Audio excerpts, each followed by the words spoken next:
Welcome to the channel. Today we will discuss about economics current affairs for UPSC Prelims 2023. So let's get started. Growth, development and poverty alleviation. 1. Growth and development. The gap between gross domestic product (GDP) and gross value added (GVA) of India increased. Difference between GDP and GVA. 1. GDP, gross domestic product, the total monetary value of all goods and services produced within a country's borders during a specified period of time, usually 1 year. 2. GVA, gross value added, the value of goods and services produced by a company, industry, or sector, minus the cost of inputs and raw materials. 3. Calculation. GDP equals private consumption plus gross investment plus government spending plus exports, imports. GVA equals total output value, intermediate consumption. 4. Scope. GDP measures the total economic output of a country, including goods and services produced by both domestic and foreign entities within the country's borders, while GVA measures the value added by a particular company, industry, or sector to the economy, without including the value of goods and services produced by other sectors. 5. Usefulness. GDP is used to compare the economic performance of different countries or regions, while GVA is used to evaluate the productivity and efficiency of a specific sector or industry. 6. Note, the values for GDP and GVA can differ due to different methodologies used in their calculation. In India, GVA at basic prices became the primary measure of output across various sectors in 2015 to conform to the UN System of National Accounts, SNA, 2008. The National Statistical Office, NSO, provides quarterly and annual estimates of GVA for 8 broad sectors covering goods and services in India. The difference between GDP and GVA is that GDP is calculated at market prices while GVA is calculated at basic prices. Another reason for the gap between GDP and GVA growth is that when subsidies are high and taxes are low, GVA growth is higher than GDP growth. Conversely, when tax collection is high and subsidies are low, GDP growth is higher than GVA growth. 2. Human Development Report, HDR. Uncertain times, unsettled lives, shaping our future in a transforming world, UNDP 2021-22 Human Development Report. Human development is the process of expanding people's freedoms and opportunities while enhancing their well-being. The UNDP's HDR report, which was first released in 1990, measures human development achievements in 3 primary dimensions: a long and healthy life, measured by life expectancy; access to knowledge, measured by expected and mean years of schooling; and a decent standard of living, measured by GNI per capita. Key findings of the 2021-22 report. The global HDI has experienced a decline for 2 consecutive years, 2020 and 2021, reversing 5 years of progress. India is ranked 132 out of 191 countries in terms of HDI, with Sri Lanka, 73, China, 79, Bangladesh, 129, and Bhutan, 127, ranking higher than India. However, India is bridging the human development gap between men and women at a faster rate compared to the rest of the world. Reasons behind HDI decline. Globally, a combination of the COVID-19 pandemic, Russia's invasion of Ukraine, and climate crises has resulted in a decline in the human development score. Life expectancy worldwide has dropped in 2021 from 2019. In India, the human development value has fallen in 2021-22 from 2020, placing the country in the medium human development category. The decline in India's human development is due to a drop in life expectancy, expected years of schooling at 11.9 years, mean years of schooling at 6.7 years, and a 5% decrease in per capita income in terms of purchasing power parity during 2019 and 2021-22. 3. Poverty estimates. Different estimates of poverty and inequality in India. IMF and World Bank perspectives. Authors affiliations. The Economic Advisory Council to the Prime Minister, EACPM, has released the State of Inequality in India report. Poverty is measured as either absolute or relative poverty, based on a poverty threshold or poverty line, with people falling under this threshold line being considered poor. Absolute poverty represents the lack of sufficient resources to secure basic life necessities, such as safe drinking water, food, or sanitation, while relative poverty represents the worse income and resource status of a person or a household than what is thought to be adequate or socially acceptable in the society in which they live. Poverty estimation in India. Tendulkar Committee, 2009. Methodology, based on monthly per capita consumption expenditure, MPCE, computed on the basis of data from the National Sample Survey Organization, NSSO. Findings: 21.9% of total population was below poverty line in 2011-12. Rangarajan Committee, 2014. Methodology: based on an independent large survey of households by Center for Monitoring Indian Economy, CMIE. Findings: 29.5% of total population was below poverty line in 2011-12. Niti Aayog's National MPI Baseline Report. Methodology: based on 12 parameters, 10 indicators of MPI and 2 new indicators antenatal care and bank account under health and standard of living. Findings: 25.01% of India's population is multidimensionally poor. Alag Committee, 1979. Methodology: based on calorie intake, distribution of minimum consumption requirements among different expenditure classes. Findings: 54.9% of the rural population and 45.3% of the urban population were below the poverty line in 1973-74. Lagdawala Committee, 1993. Methodology: based on calorie intake, including non-food items such as clothing, education and health expenses in the poverty line calculation. Findings: 35% of the total population was below the poverty line in 1993-94. 4. Developments on financial inclusion. The World Bank's Global Findex Database 2021 shows that India is one of 7 countries where half of the world's 1.4 billion unbanked adults live. In an effort to address this issue, India Post Payments Bank (IPPB) launched Fincluvation to collaborate with fintech startups to create innovative financial solutions. Additionally, the Reserve Bank of India (RBI) released the Financial Inclusion Index (FI Index) to measure the extent of financial inclusion in India across banking, investments, insurance, and pensions. The index improved to 56.4 in FY 21-22 from 53.9 in 2020-21, with growth seen across all sub-indices. 5. Key concepts on growth, development and poverty alleviation. 1. Glass cliff, a situation in which women and marginalized groups are promoted to leadership roles during times of crisis. 2. Technical recession, 2 consecutive quarters of decline in output, often caused by a one-off event. 3. Doom loop, the circle of vulnerability where a country's banking system can be severely hurt by volatility in the price of sovereign bonds they hold for reserves. 4. Creative economy, the interface between creativity, culture, economics, and technology in a contemporary world dominated by images, sounds, texts, and symbols. 5. Twin city development, transforming existing cities and developing new satellite-themed townships that offer high quality of life. 6. Urban-20, a platform for G20 countries' cities to discuss important issues of urban development and propose solutions. 7. Twin transition, a combined approach that recognizes the opportunity for technology and data to drive sustainability goals. 8. Cost of living index, a comparison of the prices of more than 200 goods and services in cities worldwide. 9. Developed country, a country classified by the UN as having a developed economy. 10. Financial Intermediary Fund, FIF, a new fund established for pandemic prevention, preparedness, and response with financial commitments from multiple countries. Fiscal policy. 1. Strengthening state finances. Central government raises alarm over mounting debt burden and deteriorating fiscal situation in some states due to excessive freebies. State finances and initiatives taken to support state finance. The state finances in India include tax and non-tax revenues, tax devolution and grants from the central government. Initiatives have been taken to support state finance such as reduced borrowing limits, inclusion of off-budget borrowings, lowering of ways and means advances limit, and a scheme for special assistance to states for capital investment. The reform-linked additional borrowing space to state governments allows for additional borrowing of 1% of their GSDP to implement critical reforms such as One Nation One Ration Card system, ease of doing business reform, urban local body, utility reforms, and power sector reforms. 2. States' fiscal responsibility and budget management, FRBM.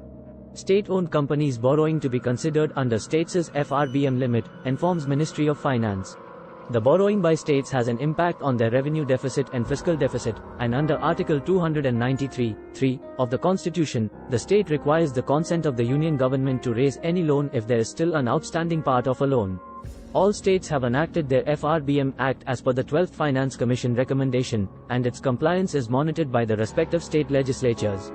The normal net borrowing ceiling of each state is fixed by the Union government in the beginning of each financial year, and for the FY 2022-23, the NBC of the state has been determined at 3.5% of gross state domestic product, GSDP, based on the 15th Finance Commission recommendation. 3. Municipal financing. RBI releases first comprehensive analysis of municipal finances covering 201 corporations across all states. The 74th Amendment Act of 1992 institutionalized urban local bodies, ULBs, as the third tier of the government to promote grassroots-level democracy. However, it does not provide for a corresponding municipal finance list in the Constitution, and it has been left completely to the discretion of the state governments. 4. Digital tax. G24 grouping objects to proposal on making sovereign commitments to delay global tax deal implementation. The digital services tax is a part of the OECD's two-pillar plan of 2021, which has been agreed upon by 138 countries, including India. The plan aims to reform global taxation rules and address the tax challenges that arise from the digitalization of the economy. OECD's Inclusive Framework on BEPS. Base erosion and profit shifting, BEPS, is a tax planning strategy used by multinational enterprises, MNEs, that exploits gaps and mismatches in tax rules to avoid paying tax. To address tax avoidance, the OECD has developed a framework based on two pillars: reallocation of taxing rights and a global anti-base erosion mechanism. The Global Minimum Tax, also known as the Global Minimum Corporate Tax Rate, is a part of the Inclusive Framework on BEPS and aims to prevent multinationals from paying low taxes or no tax by booking their profits in tax havens, and make them pay taxes wherever they operate or conduct business, even if they do not have physical presence in the country. About digital tax in India. India has introduced a digital tax called the Equalization Levy, EL, on non-resident digital companies, such as Google, for their online advertisement services. The scope of EL has been expanded as part of the Finance Act 2020 to include a 2% digital service tax, DST, on foreign e-commerce companies like Amazon and Flipkart, with an annual turnover of 2 crore rupees or more.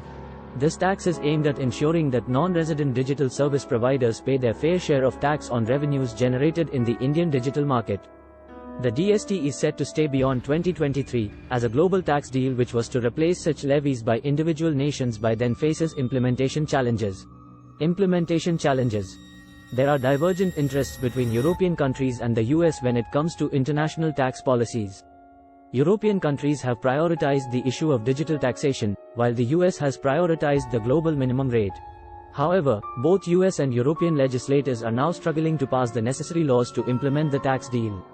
For example, Hungary has recently withdrawn its support for the minimum corporate tax in the EU, adding to the challenges faced in implementing the global tax deal. 5. Taxation of Virtual Digital Assets, VDAS.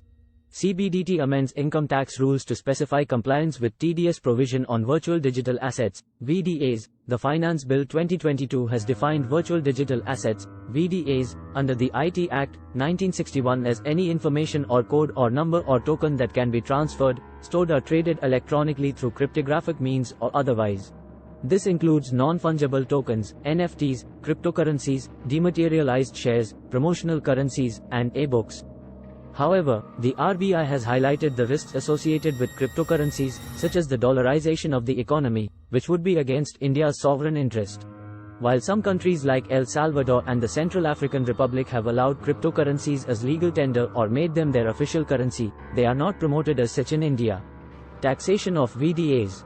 Income from the transfer of virtual digital assets, VDAs, will be taxable at a flat rate of 30%, and no deductions will be allowed, including the inability to offset it against any other losses. Only the cost of acquisition will be allowed as a deduction when computing income. Additionally, if a VDA is gifted, it will be taxable at the hands of the recipient. Regulation of VDA advertising. 1. Regulating Authority, Consumer Protection Act 2019. Defines penalties for endorsers in case of misleading advertisement. Holds endorsers accountable if they have not done due diligence. 2. Regulating Authority, Advertising Standards Council of India, ASCI. Issued guidelines for the promotion and advertisement of crypto and NFTs. Mandates all VDA products and services to carry disclaimers regarding crypto products and NFTs. Is a voluntary self-regulatory organization established in 1985 to protect Indian consumers' interests through self-regulation in advertising. Issues non-legally binding advertisement codes and guidelines. Cable Television Networks, Amendment, Rules, 2006 make it mandatory for all advertisements carried by cable services to be compliant with the ASCI code. Concerns over VDA. Virtual digital assets, VDAs, are highly risky assets and largely unregulated, leaving no regulatory recourse for any loss from such transactions. They pose a threat to the financial system's stability and risk the dollarization of a part of the Indian economy, going against the country's sovereign interest and undermining RBI monetary policy influence. There is also a risk of anonymous use for making it liable to be misused for terror financing, money laundering, and drug trafficking. 6. Key concepts and information on fiscal policy. 1. Twin deficit. Ministry of Finance warns of re-emergence of twin deficit problem with higher commodity prices and rising subsidy burden. Twin deficit refers to a nation's current account deficit and a simultaneous fiscal deficit. 2. Single Nodal Agency (SNA) dashboard. Ministry of Finance launches SNA dashboard of the Public Financial Management System (PFMS) to ensure effective leveraging of technology in public finance. SNA model requires the states to notify an SNA for each centrally sponsored scheme, CSS, which will open a unique bank account at a commercial bank responsible for all transactions related to the implementation of the particular CSS.